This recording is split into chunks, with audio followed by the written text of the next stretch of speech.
일부러라도 해라. 일부러 하는 거니까 엄청나게 정말 많이 해라 라고.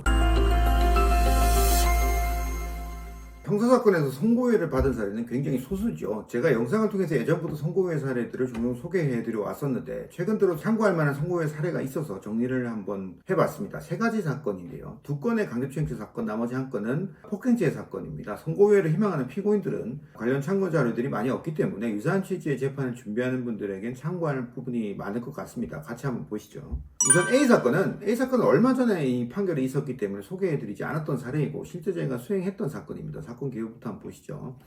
A사건은 음주간에 발생한 강제추행 사안으로 피고인이 전과범 초범인 경우였어요. 클럽 내부에서 다른 여성 손님의 신체를 건드린 그런 종종 있는 유형의 사건이었습니다. 이 피고인의 경우에는 수사 단계에서 범행을 자백하면서 시작을 했는데 이 피해자와 합의를 하게 되면 초범이었기 때문에 기소유예 처분도 가능했을 그런 사건이었습니다. 아마 그렇게 전망을 했었을 거예요. 그런데 약식 기소가 되었죠.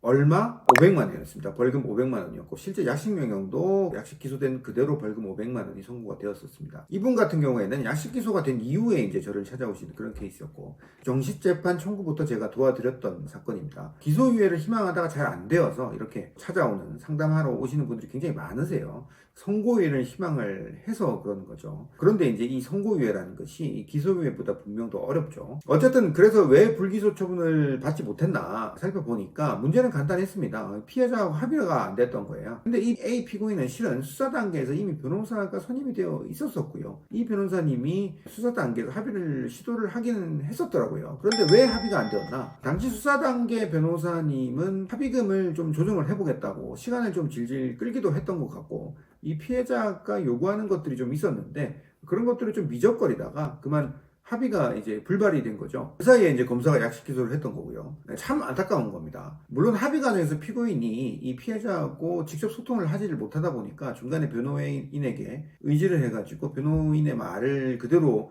전해듣는 입장이 될 수밖에 없고 그러다 보면 또 여러 가지 오해가 생길 수도 있기는 합니다만 제가 이 사건 경과를 좀 살펴봤을 때는 변호사가 합의 과정에서 뭔가 밀당을 해보려고 했던 것 같기는 한데 합의를 안 하려고 그런 거는 아니었어요. 근데 결국 피해자가 당겨오진 않고 피해자를 밀어내기만 한 셈이었던 것 같습니다. 이 피해자도 놓치고 이 시간도 놓쳐서 결국 검사가 이걸 기다려주지 않고 약식 기소를 했던 거죠. 만약에 합의가 진행 중인 상황이라면 혹시 이러한 사정을 수사기관에서 알지 못할 수도 있으니까 수사기관에 미리 알려서 좀 처분 시기를 좀 늦춰주거나 보류해달라는 협조도 변호사가 미리 좀 해둘 필요는 있었을 것 같은데 실제 그랬더라면 이렇게 중간에 갑자기 약식 기소가 되는 이런 경우는 없겠죠. 실제로도 그렇게 협조를 구하면 검사가 기다려주거든요. 그런데 그런 일도 하지 않았다는 건지 갑자기 약식 기소가 되었다고 하죠. 이 사건은. 어쨌거나 약식 기소된 후에 피고인이 희망하는 대로 다시 빨리 피해자 측에 접촉을 해서 피해자와 원만히 합의를 했습니다. 그리고 이제 정식재판을 청구를 했죠. 피해자는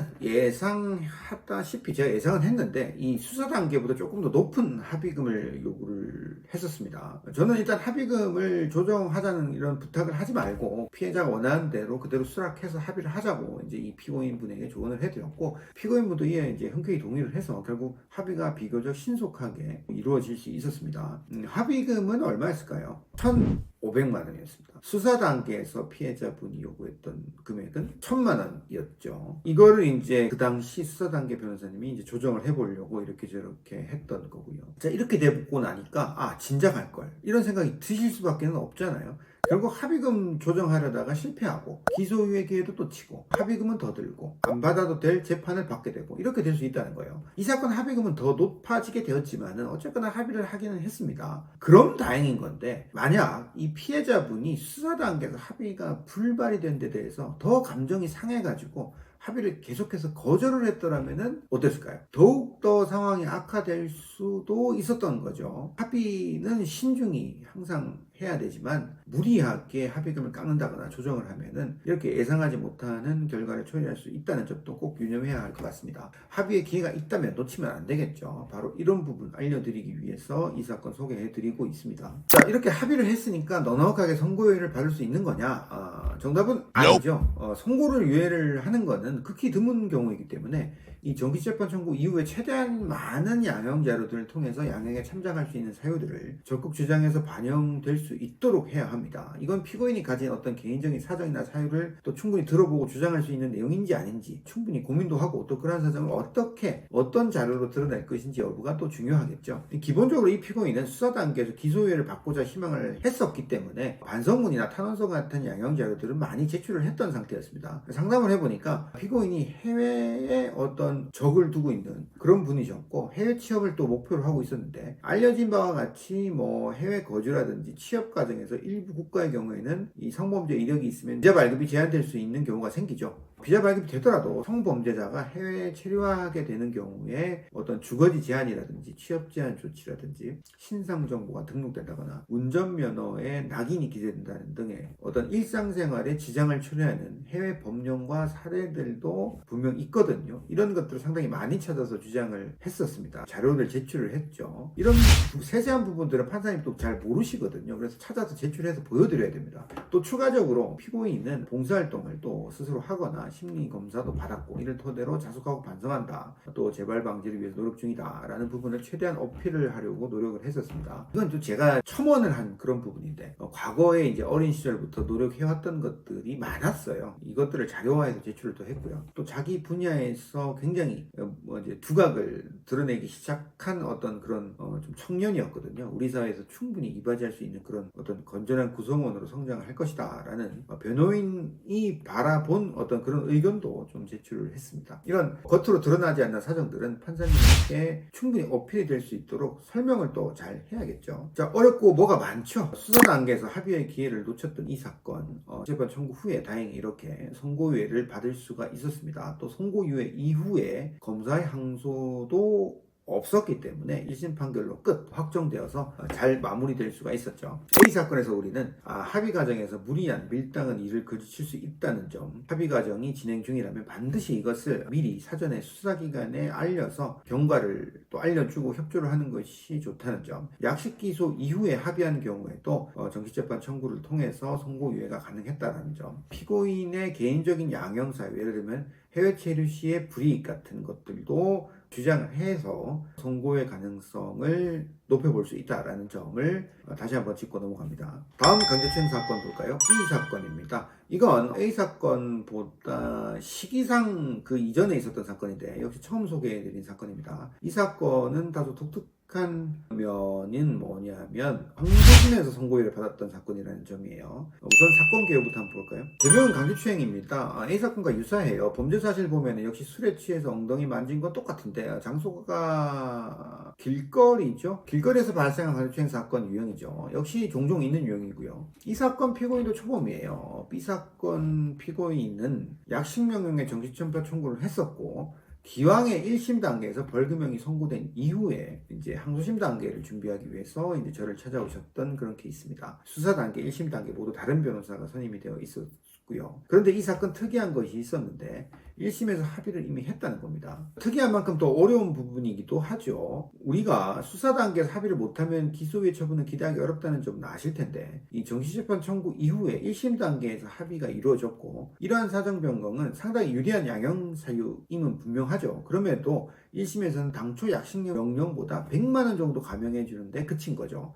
그럼 항소심에서는 뭘 더 할 수 있을까? 뭘 더 한다고 해서 결과가 바뀔까? 라는 의문이 들 수밖에 없는데 우선은 제 기억에 이 피고인분이 스스로도 항소를 하겠다는 의지가 굉장히 강했던 것으로 제가 기억을 하고요. 저 역시 항소심 실익은 충분히 있다라고 이제 판단을 했기 때문에 1심 단계에서 드러난 양형사유들 중에서 뭐 보강하거나 보완할 것이 있으면 최대한 더 해보자 라고 하고 같이 항소심을 시작을 했습니다. 우선 첫 번째로 피고인이 준비한 것은 바로 봉사활동입니다. 자숙하고 반성하는 의미죠. 이 피고인은 어차피 사건 이후에 일부러 봉사활동을 하는 것이니까 어차피 법원에 제출하기 위해서 봉사활동을 할 거면 진짜 엄청나게 많이 하는 것이 좋겠다고 제가 조언을 했습니다. 또 목적이 그렇다고 해도 어쨌거나 이 봉사활동 자체가 좋은 일이니까 또 이제 많이 할수록 좋은 거 아닙니까? 결국 1심 판결 이후에 항소를 하게 되면 이제 짧으면 5, 6개월 정도, 길면 1년 정도 이후에 이 항소심 재판이 열리기도 하기 때문에 이 시간적인 여유도 피고인 입장에서 굉장히 좀 충분한 편이에요. 그래서 이 봉사활동, 제가 일반적으로는 다른 사건에서 일부러 하지 마라, 일부러 하지 않아도 된다라고 조언해 주는 경우도 많은데요. 그럼에도 이 사건은 일부러라도 해라, 일부러 하는 거니까 엄청나게 정말 많이 해라 라고 조언하는 경우입니다. 항소심 진행을 위해서 두 번째로 피고인이 준비한 것은 교육이나 심리검사입니다. 이건 그냥 대충 인터넷으로 교육받고 검사받고 하는 것이 아니고 정말 제대로 된 교육, 정신검사, 심리검사 이런 걸 말하는 거예요. 이 피중 간의 어떤 일탈행동이 문제가 된 사건 아니겠습니까? 그 원인이 무엇인지 평소 음주 습관이라든지 평소의 생활 방식뿐만 아니라 과거 성장 과정상에서 또 어떤 정서적이라든지 정신적인 문제점은 없었는지, 또 평가자가 오랜 시간 피고인하고 면담과 상담을 하고 또 교육도 하고 검사를 진행하는 그런 검사를 말하는 겁니다. 이런 검사를 받기 위해서 여러 차례 진지하게 피고인이 또 면담도 하고 진료도 받고 교육에 임하기도 하고 검사도 수검을 하고 이런 행위들을 계속 시간을 할애해서 누적을 계속 시키잖아요. 그럼 그 결과를 받아보는 판사님 입장에서는 이걸 생각해보면 어떤 느낌이 들까요? 피고인이 자신의 어떤 일탈 행동에 대해서 문제의식을 느끼고 뭔가 개선 의지를 가지고 노력 중이구나 라는 평가를 분명 할 수 있을 겁니다. 물론 결과지만 내는 것이 아니라 교육을 받았다는 내용, 그리고 심리검사 결과와 더불어서 이런저런 의견을 잘 정리해서 제출을 해야겠죠. 의미 부여가 중요하다는 이야기입니다. 이건 봉사활동도 마찬가지죠. 이 피고인분 항소심 재판을 기다리는 시간 동안 과연 그럼 봉사활동을 몇 시간 했을까요? 100시간? 150시간? 250시간 정도 했었습니다. 제가 권해드린 양은 최소 100시간 이상 하라고 조언을 해드렸었는데 아예 2배 이상을 했더라고요. 그만큼 이제 이 피고인분이 굉장히 절실했던 거죠. 또 저는 저대로 또 이 범행에 이르게 된 경위에 관해서 알려지지 않은 사정들 조금 더 보완을 해서 좀 설명을 했던 것 같고, 피고인이 평소 성행이나 주변 가족, 친지들과의 관계, 그리고 뭐 현재 피고인이 어떠한 일을 하고 있고 향후에 무엇을 희망하고 계획하고 있는지, 왜 항소를 할 수밖에 없었던 것인지, 1심 단계에서는 주장하지 않았던, 알려지지 않았던 부분들을 서면에 잘 써서 항소심 재판부는 좀 알아주십사라고 드러내려고 노력을 했었습니다. 그러니까 정말 뭔가 좀 쥐어짰다는 표현이 맞는 것 같습니다. 이렇게 봉사활동이나 심리검사, 교육 이런 것들 어찌 보면 굉장히 일반적이고 평범할 수 있는 양형 자료들인데 B 사건 판결문 중 양형 이유가 독특합니다. 같이 한번 보시면 유발적, 자백, 반성, 합의 이런 건 흔하죠. 근데 성희롱 예방 교육, 자원봉사활동을 했다라고 판사님이 아예 굳이 이걸 써두고 있죠. 얼마나 이 피고인이 교육이나 심리검사, 봉사활동에 많은 시간을 할애를 했었는지 간접적으로 알 수 있는 대목입니다. 판사님도 이제 주목을 한 셈이죠. 이런 걸 또 판결문에 적어주는 경우도 드물긴 해요. 이미 1심에서 합의를 했음에도 선고유예를 받지 못했던 B 사건, 특별한 양형 조건의 변화가 없어 선고유예 가능성이 낮았음에도 자숙과 반성, 재발 방지 노력을 통해서 피고인의 어떤 진정성을 드러낸 끝에 결국 항소심에서 선고유예를 받을 수 있었다, 이렇게 평가할 수 있겠습니다. 우리는 B 사건에서도 주목할 점이 많습니다. 정식재판 청구 후에 합의를 하였더라도 1심 선고유예가 반드시 나오는 것은 아니다라는 점, 1심 벌금형 선고 후에 항소심에서 선고유예를 받는 경우도 분명 있다라는 점, 별다른 양형 조건의 변화 없이도 상당 시간 누적된 봉사활동이나 교육 시간, 그리고 검사로 선고유예를 받을 수도 있었다는 점, 피고인의 반성이나 자숙, 재발 방지 노력은 무엇보다 진정성이 중요하다는 점이죠. 마지막 C 사건입니다. 이것은 단순 폭행죄 사건이에요. 예전에 폭행죄 선고유예 사례를 잠깐 소개해드렸던 기억이 있는 것 같은데 이 사건은 소개해드리지 않았던 최근 사례입니다. 개요부터 보시죠. 제명 폭행죄고요. 단순 폭행죄입니다. 주차 문제로 시비가 붙어서 옥신각신하는 과정에서 옷을 잡아당겨 밀치는 내용으로 고소가 된 사안이었고요. 사안 자체가 단순하고 경미한 폭행 사건이었습니다. 피고인분이 수사 단계에서 일부 부인을 했었고 약식 기소로 벌금 50만 원이 구형된 케이스였습니다. 약식 기소 단계에서 저를 찾아오셨었죠. 당초 피고인은 기존 변소 내용, 그러니까 주장 내용 그대로 무죄를 희망하셨던 그런 사안이었습니다만 사건 기록을 제가 살펴보니까 CCTV 증거가 있는 사건이었고 고소인의 진술 내용이라든지 CCTV 영상으로서 폭행죄가 성립할 수 있는 그런 사건이었기 때문에 방향을 좀 선회해서 선고유예 취지로 주장하는 것이 좋겠다라고 처음부터 조언을 해드렸고, 피고인도 이를 따라 주셨죠. 이 피고인분이 무죄를 희망한 이유는 벌금 액수가 좀 적더라도 이 벌금형의 전력이 남는 것 자체를 좀 꺼려했기 때문이지, 또 굉장히 억울함을 호소하는 그런 유형의 주장은 또 아니었어요. 사실관계는 대체로 인정을 하고 있었고요. 무죄가 어려운 경우에 선고유예를 받게 되더라도 피고인에게 체감상 효과상의 차이는 없다는 점, 그리고 무엇보다 무죄 취지로 계속 주장하다 보면 공판 단계에서 합의 가능성이 아무래도 낮아지겠죠. 합의를 하면은 공소기각 판결을 받을 수 있기 때문이죠. 자, 여기서 한 가지 의문. 단순 폭행죄인데 합의하면 바로 끝나는 거 아니야? 왜 어렵게 재판까지 받으려고 하는 거지? 라는 생각이 들 수 있습니다. 맞습니다. 피해자와 합의가 이루어지면은 불송치 결정, 불기소 처분, 공소권 없음 처분, 이렇게 쉽게 끝날 수 있는 폭행죄 사건이 맞기는 하죠. 벌금 50만 원 정도니까 경미하다는 건데, 합의금도 많이 들지 않을 건데 차라리 합의에 좀 포커스를 맞추면 되는 거 아니냐.